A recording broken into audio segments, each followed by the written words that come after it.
A 70-year-old man killed his wife inside their flat in Bengaluru.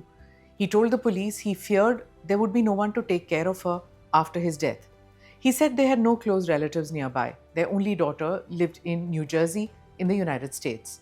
Police say she initially agreed to travel to India, later she declined for the funeral, citing personal reasons.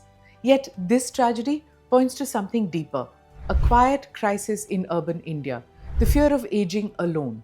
This is Quick Take, your quick guide. I'm Smita Prakash.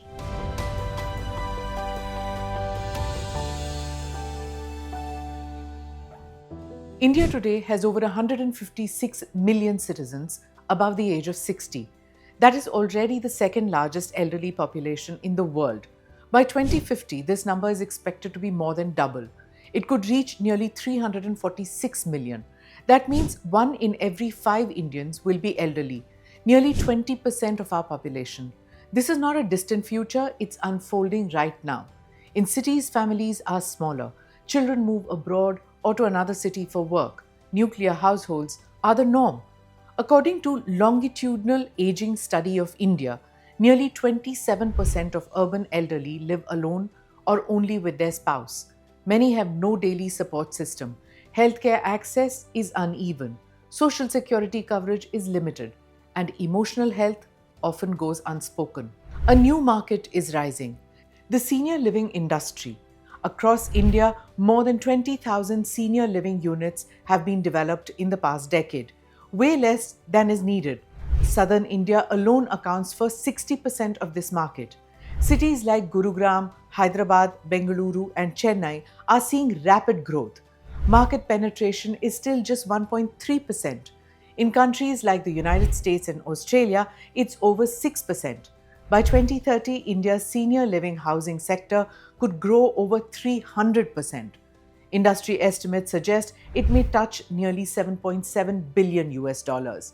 That is more than 70,000 crore rupees. Many high rises have swanky housing projects for high net worth families. Influencers promote them on social media. Monthly rentals in such communities range from 25,000 rupees to 1 lakh rupees. Purchase prices can range from 45 lakhs to 2 crore rupees in metro cities. Silver economy versus emotional economy.